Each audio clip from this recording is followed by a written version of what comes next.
College के अमीर लड़कों ने सड़क पर चल रही एक साधारण सी लड़की का मजाक उड़ाया। शाम को जब वही लड़की थाने की नई कड़क इंचार्ज बनकर आई तो सबके होश उड़ गए। सुबह के करीब 11 बजे थे। शहर का सबसे पॉश इलाका, चौड़ी चौड़ी सड़कें, दोनों तरफ ऊंची ऊंची इमारतें जिनके शीशे चमचमा रहे थे जैसे आसमान से तारे उतर आए हों, और बीच सड़क पर गाड़ियां ऐसे दौड़ रही थीं जैसे इन्हें वक्त की कोई परवाह ही ना हो। उस सड़क के एक कोने पर बड़ा सा प्राइवेट कॉलेज था जिसका गेट ही लाखों रुपए की गाड़ियों से घिरा रहता था। आज भी वही हाल था। कॉलेज की छुट्टी हुए थोड़ी देर हुई थी और लड़कों का एक ग्रुप अपनी चमकती स्पोर्ट्स कार और एसयूवी के साथ गेट के बाहर ऐसे खड़ा था जैसे पूरी दुनिया उनकी जागीर हो। उस भीड़ में सबसे आगे खड़ा था राज, जिसके हाथ में नई वाली स्मार्टफोन, गले में महंगी चेन और चेहरे पर वो नकली अकड़ जो पिता के पैसे और रुतबे से पैदा होती है लेकिन इंसानियत को पूरी तरह कुचल चुकी होती है। राज के साथ उसके 3 दोस्त थे, अंशुल, सिद्धार्थ और रोहित, सब एक से बढ़कर एक निकम्मे और घमंडी, जिन्हें जिंदगी ने अभी तक कोई ठोकर नहीं दी थी क्योंकि उनके पापा का पैसा हर ठोकर को रास्ते से हटा देता था। उसी सड़क पर एक लड़की अकेली पैदल चली जा रही थी, हाथ में एक पुराना सा झोला, पैरों में साधारण सी चप्पल और शरीर पर हल्के रंग का सूट जो कई बार धोने से हल्का फीका पड़ चुका था लेकिन बिल्कुल साफ सुथरा था। उसका नाम किरण था और वो बाहर से जितनी सीधी सादी दिख रही थी, अंदर से उसकी सोच दुनिया के बड़े बड़े दार्शनिकों से भी ज्यादा पैनी और तीखी थी। चलते चलते उसके होंठ हल्के से हिल रहे थे जैसे खुद से ही बड़बड़ा रही हो, और अगर कोई गौर से सुने तो शब्दों के पीछे बरसों की पीड़ा, मेहनत और एक जबरदस्त आत्मविश्वास छिपा था। वो मन ही मन कह रही थी, ये दुनिया कितनी अजीब है ना। इंसान को पहले कपड़ों से तौलती है, फिर अक्ल से, और जो दोनों में मामूली दिखे उसे पैरों तले रौंदने में देर नहीं लगाती। लेकिन मैंने तो अपनी मां की उंगली पकड़कर चलना सीखा था और वो कहती थीं कि सच्चाई का चेहरा हमेशा सादा होता है जबकि झूठ को हमेशा चमक धमक की जरूरत पड़ती है। यही सोचते हुए उसने अपनी चप्पल की पुरानी पट्टी को ठीक किया और धूप में नजरें सिकोड़कर आगे बढ़ी, बिल्कुल उस तरफ जहां वो लड़के खड़े थे। राज की नजर उस पर पड़ी तो उसने अपने दोस्तों को कोहनी मारी और जोर से हंसते हुए कहा, अबे देखो यार, ये कौन सी प्रजाति आ रही है? लगता है पुराने जमाने की कोई फिल्म से निकलकर भागी है। सिद्धार्थ ने तपाक से कहा, भाई इसके जूते देखो, शायद आजादी के वक्त के होंगे, और ये झोला, अरे इस जमाने में भी कोई ऐसे झोले लेकर चलता है क्या? रोहित ने मजाक उड़ाते हुए कहा, दीदी आप किसी सरकारी स्कूल में पढ़ाने जा रही हो क्या, या फिर राशन लेने लाइन में लगने वाली हो? और चारों ठहाके मारकर हंस पड़े। उनकी हंसी सड़क पर गूंजी और आसपास खड़े कुछ राहगीर भी रुककर देखने लगे, लेकिन ज्यादातर लोगों ने सिर झुका लिया क्योंकि उन्हें पता था कि इस इलाके के ये लड़के बड़े घरों के बिगड़ैल हैं, इनसे पंगा लेना मतलब अपनी ही मुसीबत बुलाना है। लेकिन किरण रुकी, उसके कदम जैसे जमीन में गड़ गए। उसने सिर उठाया और सीधे राज की आंखों में झांक कर देखा, और उसकी उस निगाह में न कोई डर था न झिझक, बल्कि एक अजीब सी शांत आग थी जो सामने वाले को जलाकर राख कर सकती थी। राज को लगा जैसे उस निगाह ने पल भर के लिए उसके दिमाग की सारी बत्तियां गुल कर दी हों। किरण के चेहरे पर हल्की सी मुस्कान आई, वो मुस्कान जो सामने वाले को प्यार से भी गिरा सकती है और सच्चाई के भाले की तरह भी चुभ सकती है। बिना आवाज ऊंची किए, बड़े ही साफ और रुक रुक कर बोले जाने वाले लहजे में किरण ने कहा, तुम लोगों के बाप के पैसों ने तुम्हें गाड़ियां तो दिला दी, कपड़े भी दिला दिए, लेकिन तमीज और इंसानियत देनी भूल गए, और इसका अफसोस तुम्हें जिंदगी भर रहेगा, क्योंकि एक न एक दिन तुम्हारी यही अकड़ तुम्हें ऐसी जगह पटक कर मारेगी जहां तुम्हारे बाप का नाम भी काम नहीं आएगा। ये सुनते ही राज का चेहरा गुस्से से लाल पड़ गया। उसने अपनी गाड़ी के बोनट पर हाथ मारा और चिल्लाया, ओए ज्यादा मत बोल, तू जानती नहीं है मेरा बाप कौन है। इस शहर में तो पुलिस भी हमारे इशारे पर चलती है। मैं तो तुझे अभी सड़क से उठवा सकता हूं। अंशुल ने उसे उकसाया। हाँ राजू, इसको तो अभी सबक सिखाना चाहिए, इतनी बड़ी बड़ी बातें कर रही है। लेकिन किरण न तो डरी न ही पीछे हटी। उसने बस एक गहरी सांस ली और एक कदम और आगे बढ़कर बोली, देख लेना चाहो तो देख लो, लेकिन याद रखना, इस सड़क पर जो लड़की तुम्हें आज मामूली लग रही है, वो कल तुम्हारी पूरी सल्तनत की ईंट से ईंट बजा सकती है। इतना कहकर किरण ने अपने झोले को कंधे पर ठीक किया और उसी अंदाज में आगे बढ़ गई। न पीछे मुड़कर देखा, न उसके कदमों में कोई कंपी आई। राज और उसके दोस्त एक दूसरे का मुंह ताकने लगे। राज के दिमाग में तो जैसे आग लग गई। उसने गाड़ी का दरवाजा जोर से बंद किया और बुदबुदाया, साली मुझसे बहस कर रही थी, मैं इसका मुंह तोड़कर ही दम लूंगा। उसके दोस्तों ने हामी भरी और सब मिलकर तय करने लगे कि इस लड़की को कैसे सबक सिखाया जाए। इधर किरण ने मुड़कर देखा नहीं, लेकिन उसके दिल में तूफान चल रहा था। उसकी मां का चेहरा उसे याद आ रहा था, जो सालों पहले एक ऐसी ही घटना में शर्म से तड़प कर रह गई थी, जब किसी रसूखदार आदमी ने सड़क पर उनकी बेइज्जती की थी और आसपास खड़े लोग तमाशा देखते रहे थे। और तभी किरण ने मन ही मन ठान लिया था कि वो एक दिन ऐसी ताकत बनेगी जो सड़क पर खड़े किसी भी आम इंसान की इज्जत के लिए पूरी व्यवस्था से लड़ सके। यही सोचते सोचते किरण शहर के पुराने इलाके की तरफ बढ़ गई, जहां उसका एक साधारण सा किराए का कमरा था। कमरा बहुत बड़ा नहीं था। एक खिड़की, एक पलंग, एक मेज और दीवार पर उसकी मां की तस्वीर, बस इतना ही सामान था और हर चीज बिल्कुल सलीके से रखी हुई थी, मानो कमरे की हर शय मालिक की आदतों की गवाही दे रही हो। किरण ने झोला पलंग पर रखा, आंखें बंद की और मां की तस्वीर के सामने खड़ी हो गई। उसके होंठ कांप रहे थे और आंखें भीगने को थीं, लेकिन उसने खुद को संभाला और फुसफुसाई, मां, तुम्हारी बेटी आज उस मुकाम पर है जहां से वो तुम्हारी बेइज्जती का बदला पूरे समाज से ले सकती है। और मैं तुमसे वादा करती हूं कि आज शाम से पहले इस शहर को पता चल जाएगा कि सादा कपड़ों में भी पूरी फौज चल सकती है। फिर उसने पलटकर अपनी अलमारी खोली। अलमारी के अंदर एक सिरे पर बड़े करीने से रखी हुई खाकी वर्दी थी। उसके ऊपर आईपीएस की चमकती बैच और नेम प्लेट जिस पर लिखा था किरण सिंह, और ठीक उसके बगल में चमड़े की बेल्ट और पॉलिश किए हुए जूते। किरण ने उस वर्दी को इस तरह छुआ जैसे कोई पुजारी मंदिर की मूर्ति को छूता है। उसके चेहरे पर एक अजीब सी रोशनी आ गई और आंखों की वही आग अब और गहरी हो गई। उसने खिड़की से बाहर झांका। शहर गर्मी से तप रहा था। दूर कहीं हॉर्न की आवाजें और भीड़ का शोर था, लेकिन किरण के दिमाग में एक सन्नाटा था, जैसे तूफान के बीचों बीच एक शांत केंद्र। वो मन ही मन बुदबुदाई, लोग सोचते हैं कि पुलिस वर्दी में ही ताकत दिखती है, लेकिन असली ताकत तो यहां होती है। और उसने अपने सीने पर हाथ रख लिया। और वो ताकत मुझे मेरी मां ने तब दी थी जब हमारे पास खाने तक के पैसे नहीं होते थे। फिर उसने खुद को झटक कर तैयार होना शुरू किया। नहाने से लेकर वर्दी पहनने तक हर काम में एक लय थी, एक सधी हुई रफ्तार, जैसे सब कुछ पहले से तय हो। शीशे के सामने खड़ी होकर उसने अपनी बैच को ठीक किया, टोपी लगाई और खुद को गौर से देखा। शीशे में एक आम लड़की की जगह अब एक अफसर खड़ी थी, जिसकी आंखों में लोहे जैसी ठंडक थी और चेहरे पर वो सख्ती जो कानून की पहचान होती है। उसने घड़ी देखी, शाम के 4 बजने वाले थे और मन ही मन बोली, चलो शुरू करते हैं, क्योंकि इस शहर के अंधेरों को मिटाने में अब देर नहीं की जा सकती। उसने नीचे खड़ी सरकारी जीप की तरफ इशारा किया। ड्राइवर ने फौरन गाड़ी स्टार्ट की और किरण उसमें सवार हो गई। जीप का सायरन गूंजा और गाड़ी थाने की तरफ रवाना हो गई। इधर दूसरी तरफ राज अपने पिता के बंगले पर पहुंचा था। बंगला इतना बड़ा था कि पूरा मोहल्ला उसमें समा सकता था। अंदर ऐसी की ठंडक, संगमरमर के फर्श और नौकरों का झुंड। राज ने अपने पिता मंत्री सहाय को फोन लगाया, जो इस शहर के सबसे ताकतवर आदमियों में गिने जाते थे। उनकी एक कॉल पर पुलिस कमिश्नर से लेकर आला अफसरों तक की लाइन बदल जाया करती थी। राज ने फोन पर थोड़ा नाराजगी जताई, पापा, आज एक लड़की ने बीच सड़क पर मेरी बेइज्जती की, बड़ी बड़ी बातें कर रही थी, मुझे उसको सबक सिखाना है। आप एसपी साहब से कह दीजिए ना कि उस लड़की को उठा लें।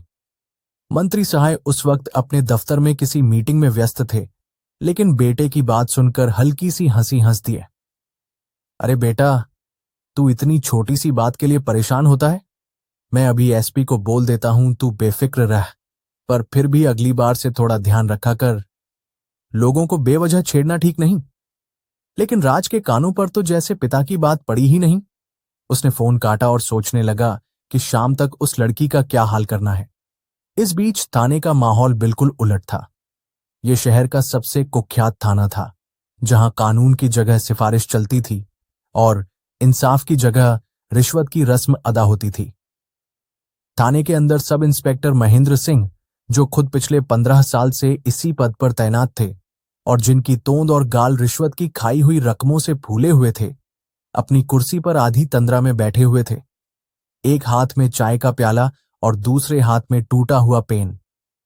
2-3 सिपाही कोने में गप्पे मार रहे थे और एक मुंशी जी बड़ी बेपरवाही से रजिस्टर पर कुछ लिख रहे थे। हालांकि उनकी असल दिलचस्पी बाहर खड़ी चाय वाले की दुकान से आते समोसों में ज्यादा थी। महेंद्र सिंह ने मुंशी जी को पुकारा। ओ पांडेय जी, वो कल वाली शिकायत का क्या हुआ? उसको तो निपटा दो, बेवजह फाइल में मत रखो। पांडेय जी ने सिर हिलाया। हुकुम। वो तो राजू भैया के केस की तरह ही है, बस दबा दो। सभी हंस पड़े। वहीं एक बुजुर्ग व्यक्ति अपनी बेटी के साथ इंसाफ की गुहार लगाने आया हुआ था, लेकिन उसकी तरफ किसी ने ध्यान ही नहीं दिया। बल्कि एक सिपाही ने झिड़कते हुए कहा, दादा, अभी साहब बिजी हैं, बाद में आना। बुजुर्ग ने गिड़गिड़ाया, बेटा, मेरी बच्ची के साथ बहुत बुरा हुआ है, सुन तो लो। लेकिन सिपाही ने हाथ झटक दिया। यही माहौल था जब राज अपने दोस्तों के साथ उसी थाने में दाखिल हुआ, बिना किसी रोक टोक के, जैसे अपने घर में आ रहा हो। अंदर आते ही उसने जूते उतारने की जहमत नहीं उठाई। सीधे महेंद्र सिंह के सामने वाली कुर्सी पर पैर फैलाकर बैठ गया और बोला, क्या हाल है महेंद्र जी? बड़े आराम से हो, चाय पिलाओ। महेंद्र सिंह तुरंत चौकन्ने हुए। चेहरे पर ऐसी चापलूसी आई जैसे कोई मालिक सामने आ गया हो। अरे राजू भैया, आपका तो मुंह देखे बिना सुबह नहीं होती, आज याद कैसे कर लिया? राज ने हवा में हाथ लहराया। बस ऐसे ही, दिमाग खराब है। एक लड़की ने आज मुझे बीच बाजार बेइज्जत कर दिया। तुम उसको पकड़ो, कोई भी केस बनाकर अंदर डालो। महेंद्र सिंह ने हल्की सी नजर अपने मुंशी पर डाली और फिर राज से कहा, बस इतनी सी बात, वो लड़की कहाँ मिलेगी? आप नाम पता बता दो, अभी जीप भेजता हूं।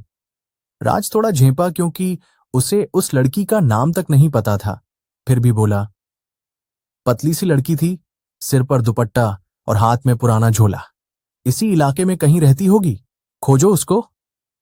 महेंद्र सिंह ने फौरन 2 सिपाहियों को आवाज दी, सुनो, एक मामूली सी लड़की है, पुराने कपड़ों में, इस इलाके में घूम रही थी, उसे पकड़कर लाओ, भैया की तबीयत खराब है।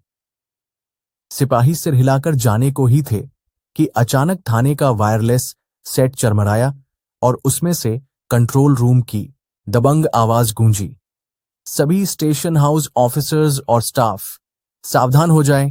हेडक्वार्टर से नई थाना इंचार्ज आईपीएस किरण सिंह आज चार्ज संभालेंगी। वे सीधे आपके थाने पहुंच रही हैं, सब कुछ दुरुस्त रखें। यह सुनते ही पूरे थाने में सन्नाटा छा गया।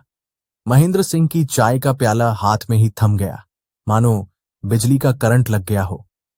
उसने झटके से प्याला नीचे रखा और चिल्लाया, अरे ओ सब लोग, हड़बड़ी करो, नई मैडम आ रही हैं, अपनी अपनी वर्दी ठीक करो, थाना साफ करो और जो भी रिश्वत की फाइलें मेज पर हैं वो छिपा दो। मचलकर पूरे थाने में भगदड़ मच गई। सिपाही इधर उधर भागने लगे, कोई बेल्ट लगा रहा था तो कोई बिखरे कागज समेट रहा था। राज ये सब देखकर अभी भी बेखौफ था। उसने पैर नीचे करके हल्की सी मुस्कान से कहा, अरे महेंद्र जी, इतना क्यों डर रहे हो? नई इंचार्ज होगी तो क्या, मेरे पापा से तो उसे भी डील करनी पड़ेगी, घबराओ मत। लेकिन महेंद्र सिंह के चेहरे पर पसीना आ गया था। भैया, आप नहीं समझे, ये मैडम सीधे हेडक्वार्टर से आ रही हैं, इनका रिकॉर्ड बड़ा सख्त है, सुना है ये ना? तो रिश्वत लेती है न सिफारिश सुनती है, कानून को कानून की तरह चलाती है। राज ने मुंह बनाया और अपने दोस्तों से बोला, चलो देखते हैं ये कड़क मैडम कितनी कड़क हैं, आज तो मैं इनकी भी क्लास लगा के रहूंगा। लेकिन उसके दोस्तों के चेहरों पर हल्की सी बेचैनी थी, क्योंकि नया अफसर आने की खबर ने पूरे माहौल का पारा चढ़ा दिया था। इतने में थाने के बाहर एक सरकारी जीप के ब्रेक की आवाज आई और उसके बाद वो खामोशी जो किसी तूफान के आने से ठीक पहले होती है। गेट पर खड़े संतरी ने जोर से सीटी बजाई और पूरे थाने में सन्नाटा पसर गया। घड़ी की टिक टिक तक सुनाई देने लगी। सबकी निगाहें दरवाजे पर जम गईं। बाहर जीप का दरवाजा खुला और एक कड़क बूट की आवाज जमीन पर पड़ी, जैसे किसी ने हथौड़ा मारा हो। फिर दूसरा कदम और एक साया दरवाजे पर उभरा। अंदर आने वाली शख्सियत वही लड़की थी जो सुबह राज के मजाक का शिकार बनी थी, लेकिन अब उसने खाकी वर्दी पहन रखी थी। कंधे पर स्टार लगे हुए थे, कमर पर बेल्ट, पैरों में जूते और चेहरे पर कानून का वो रोब जो हर आंख को झुकने पर मजबूर कर देता है। किरण ने एक पल को दरवाजे पर रुककर पूरे थाने पर नजर डाली, जैसे कोई बाज अपने शिकार का जायजा ले रहा हो। उसकी नजरें जहां जहां पड़तीं, वहां के लोग सावधान की मुद्रा में तन जाते। पूरे थाने के सिपाहियों ने एक साथ सलामी दी और महेंद्र सिंह ने आगे बढ़कर हाथ जोड़ दिए। जी मैडम, स्वागत है। हम लोग आपकी ही राह देख रहे थे। किरण ने बिना मुस्कुराए बड़े सपाट स्वर में कहा, तुम्हारी वर्दी ठीक नहीं है। शर्ट के 2 बटन खुले हैं और जूते पर पॉलिश नहीं है। अगले 5 मिनट में दुरुस्त हो जाओ। फिर उसके कदम सीधे अपने दफ्तर की ओर बढ़े। रास्ते में उसकी नजर राज पर पड़ी, जो अब भी कुर्सी पर बैठा हुआ था, लेकिन अब उसकी पीठ सीधी हो गई थी और चेहरे का रंग उड़ गया था। किरण ने एक पल के लिए अपनी रफ्तार धीमी नहीं की, बस इतना ही कहा, यह सिविलियन यहां क्यों बैठा है और इसके जूते मेरे थाने की फर्श पर क्यों हैं? महेंद्र सिंह ने हड़बड़ाकर कहा, मैडम, ये राज भैया हैं, मंत्री सहाय जी के बेटे, आते जाते रहते हैं, बस यूं ही। किरण की आवाज बर्फ की तरह ठंडी हो गई। मिस्टर सिंह, इस थाने में अब कोई भैया वैया नहीं होगा। हर आने जाने वाले की एंट्री रजिस्टर में होगी और बिना वजह बैठने वालों को बाहर का रास्ता दिखा दिया जाएगा। राज का पारा चढ़ गया, अहंकार उबल पड़ा। वो तनकर खड़ा हुआ और बोला, देखो मैडम, आप नहीं हो, इसलिए एक बात बता दूं, इस शहर में मेरे पापा की चलती है और मैं जहां चाहूं वहां जा सकता हूं। आपको मुझसे तमीज से बात करनी चाहिए। किरण ने पलट कर देखा। उसकी आंखों से ऐसे अंगारे निकले कि राज एक कदम पीछे खिसक गया। उसने अपनी पूरी ऊंचाई का इस्तेमाल करते हुए कहा, तमीज की बात तुम करोगे, जिसने आज सुबह सड़क पर एक लड़की को देखकर उसके जूतों और कपड़ों पर फप्तियां कसी? इस थाने में तमीज की परिभाषा बदलने वाली हूं मैं, और यह मेरी पहली कार्रवाई होगी। पूरा थाना सांस रोके खड़ा था। महेंद्र सिंह और बाकी स्टाफ को अब समझ आ गया कि सुबह वाली लड़की और आज की मैडम एक ही हैं और अब उनकी नौकरी पर बन आई है। किरण ने अपनी सीट संभाली। कुर्सी पर बैठते ही मेज पर पड़े रजिस्टर उलटने शुरू कर दिए, बिना किसी भावना के, मानो सामने खड़ा राज कोई नुमाइंदगी करने वाला कीड़ा हो। राज ने अपने अहंकार को आखिरी बार आजमाने की सोची और मोबाइल निकालकर पिता को फोन लगाने लगा। पापा, आप जल्दी थाने आ जाइए या किसी को भेजिए, यहां एक औरत पागल हो गई है। इतना कहते ही किरण ने मेज पर इतनी जोर से हाथ मारा कि पूरे दफ्तर की खिड़कियां थरथरा उठीं। फोन यहां रखो मिस्टर राज। किरण का स्वर अब किसी पटकार की तरह गूंजा। ये तुम्हारे बंगले का ड्राइंग रूम नहीं है, ये पुलिस थाना है और यहां कानून के सामने सब बराबर होते हैं, चाहे कोई मंत्री का बेटा हो या सड़क पर झाड़ू लगाने वाला। राज ने हिमाकत की और कहा, आपको पता नहीं है मेरा बाप कौन है? किरण उसकी बात बीच में ही काटते हुए बोली, तुम्हारे बाप ने तुम्हें पैदा किया है, कानून ने नहीं। और जो तुम सुबह से लेकर अब तक कर रहे हो वो भारतीय दंड संहिता की 1-2 नहीं बल्कि कई धाराओं के तहत आता है, जिनमें लोक शांति भंग करना, महिला के साथ अभद्रता और सरकारी कार्य में बाधा डालना शामिल है। किरण ने अपने बैग से एक लाल कवर वाली फाइल निकाली और महेंद्र सिंह की ओर फेंकते हुए कहा, इसमें इस राज नाम के लड़के के खिलाफ पिछले 1.5 साल में दर्ज वो सारी शिकायतें हैं जिन्हें तुम लोगों ने दबा दिया था। कॉलेज की लड़कियों को परेशान करना, छेड़खानी, रैगिंग, एक हिट एंड रन केस और एक मामूली दुकानदार को पीटने की घटना, सबूतों और गवाहों के बयान समेत। महेंद्र सिंह के हाथ कांप रहे थे वो समझ गया था कि अब बचाव की कोई गुंजाइश नहीं है। राज का चेहरा सफेद पड़ गया। उसे नहीं पता था कि ये औरत इतनी तैयारी के साथ आएगी। किरण खड़ी हुई, अपनी कुर्सी के पीछे हाथ रखकर बोली, आज सुबह तुमने मुझे सड़क पर रोका, मेरे कपड़ों का मजाक उड़ाया, मेरे जूतों पर हंसे, मुझे धमकाया कि मुझे उठवा लोगे। तो सुनो, अब मैं तुम्हें बता रही हूं कि कानून का दायरा क्या होता है। उसने सिपाहियों को आदेश दिया, कांस्टेबल, इन्हें तुरंत गिरफ्तार करो और हवालात में बंद करो। गिरफ्तारी का कारण बताओ और सारी कानूनी प्रक्रिया रिकॉर्ड करो। सिपाही पहले झिनके, लेकिन फिर उन्हें किरण की आवाज का दबदबा और खुद पर आया। सस्पेंशन का डर हावी हो गया। उन्होंने राज को पकड़ लिया। राज चीखने लगा, तुम्हें मेरे पापा नहीं छोड़ेंगे, तुम्हारी नौकरी चली जाएगी, ये मैडम पागल है। किरण ने एक मुस्कान दी जो बर्फीली और चुभने वाली थी।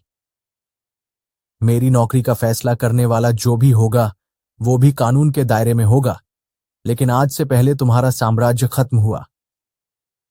राज को जबरदस्ती हवालात की तरफ ले जाया जाने लगा। उसके दोस्त दुम दबाकर बाहर भाग चुके थे। इसी दौरान महेंद्र सिंह ने हिम्मत जुटाकर कहा, मैडम, एक बार सोच लीजिए। मंत्री साहब जी बहुत ताकतवर हैं। अगर उन्होंने कोई एक्शन ले लिया तो हम सबकी मुश्किल हो जाएगी। किरण ने पलटकर उसकी तरफ देखा और बोली, मिस्टर सिंह, आप इस्तीफा दे दीजिए या सस्पेंड होने का इंतजार कीजिए, क्योंकि जिस तरह आपने इन अपराधों को दबाया और रिश्वतखोरी की, उसके लिए आप भी दोषी हैं। महेंद्र सिंह का दिल बैठ गया। उसने गिड़गिड़ाना चाहा, लेकिन किरण ने हाथ से मना करते हुए कहा, कोई बहस नहीं, आज से यह थाना साफ सुथरा और ईमानदार चलेगा। तभी थाने का लैंडलाइन फोन बजा। कॉल मंत्री सहाय की थी। किरण ने रिसीवर उठाया और स्पीकर ऑन कर दिया ताकि पूरा स्टाफ सुन सके। उधर से भारी भरकम आवाज आई, कौन बोल रहा है? मैं मंत्री सहाय बोल रहा हूं, सुनो, मेरे बेटे को तुरंत छोड़ दो। ये तुम्हारी औकात नहीं है कि मेरे बेटे को छुओ, नहीं तो तुम्हारी नौकरी और तुम्हारा थाना दोनों इस शहर से गायब कर दूंगा। किरण ने एक गहरी सांस ली और बड़े ठहराव के साथ बोली, सुनिए मंत्री जी, मैं आईपीएस किरण सिंह बोल रही हूं। आपका बेटा राज कई संगीन आरोपों में गिरफ्तार है और आप जिस तरह की धमकी दे रहे हैं वो आपराधिक षड्यंत्र के दायरे में आता है। यदि आपने एक और शब्द धमकी भरा कहा तो मैं आपके खिलाफ भी केस दर्ज करने से नहीं हिचकूंगी। मंत्री सहाय अवाक रह गए। उन्होंने उम्मीद नहीं की थी कि एक नई अफसर उन्हें इस तरह जवाब देगी। उन्होंने कहा, तुम मुझे जानती नहीं, मैं देखता हूं कौन तुम्हारी नौकरी बचाता है। किरण ने कहा, मेरी नौकरी मेरी ड्यूटी है, कोई व्यक्ति नहीं, और अगर आपको लगता है कि पैसे और रुतबे से कानून झुकता है तो आप गलतफहमी में हैं, कम से कम मेरे थाने में नहीं। उसने फोन काट दिया और तुरंत मुंशी को निर्देश दिया कि मंत्री सहाय के धमकी भरे कॉल की रिकॉर्डिंग और इसकी लिखित शिकायत दर्ज की जाए और वरिष्ठ अधिकारियों को रिपोर्ट भेजी जाए। पूरा थाना सन्न था। जिन लोगों ने कभी सोचा भी नहीं था कि कोई मंत्री को ऐसे जवाब दे सकता है, वो अब किरण को मूर्ति की तरह देख रहे थे। लेकिन उनके भीतर एक अजीब सी हलचल हो रही थी, क्योंकि बरसों में पहली बार किसी ने कानून को असली मायने दिए थे। किरण ने थाने के सामने वाले हॉल में प्रेस कॉन्फ्रेंस बुलाने का फैसला किया। उसने स्थानीय मीडिया को फोन करवाया और खुद जाकर राज को हवालात में बंद करके आई। हवालात की सलाखों के पीछे राज बिल्कुल टूट चुका था। उसकी आंखों से बहते आंसू और हिचकियों ने उसके सारे घमंड को धो डाला था। वो बार बार कह रहा था, मुझे माफ कर दो, मुझे नहीं पता था कि तुम इतनी बड़ी अफसर हो, प्लीज मुझे जाने दो, मैं फिर कभी किसी को नहीं छेड़ूंगा। किरण ने ठंडी निगाहों से उसे देखा और कहा, राज, अफसोस तुम्हें मेरी पोजीशन देखकर हो रहा है, न कि अपनी करतूतों पर, और यही फर्क है एक सच्चे इंसान और तुम्हारे जैसे कमजोर दिमाग वाले इंसान में। लेकिन अब तुम्हारे पास सोचने का वक्त है। शायद यही हवालात की सलाखें तुम्हें असली जिंदगी का मतलब सिखाएं। इसके बाद किरण हॉल में पहुंची जहां कैमरे और पत्रकार जमा हो चुके थे। उसने बिना किसी लाख लपेट के सारी घटना का ब्यौरा दिया। सुबह सड़क पर अपने साथ हुई बदतमीजी से लेकर राज के खिलाफ पुराने मामलों के दबाए जाने तक सब कुछ सार्वजनिक कर दिया।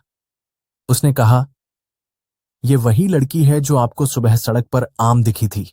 लेकिन मैं आप सबको बताना चाहती हूं कि इस देश का कानून हर उस इंसान की ढाल है जो ईमानदार है, चाहे वो कितना भी साधारण क्यों ना दिखता हो।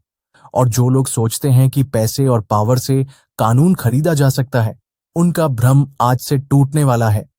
पूरा मीडिया उसकी बातों को लाइव कवर कर रहा था और शहर के कोने कोने में ये खबर आग की तरह फैल गई कि मंत्री के बेटे को एक नई महिला आईपीएस ने जेल भेज दिया है और वो किसी के दबाव में आने वाली नहीं है।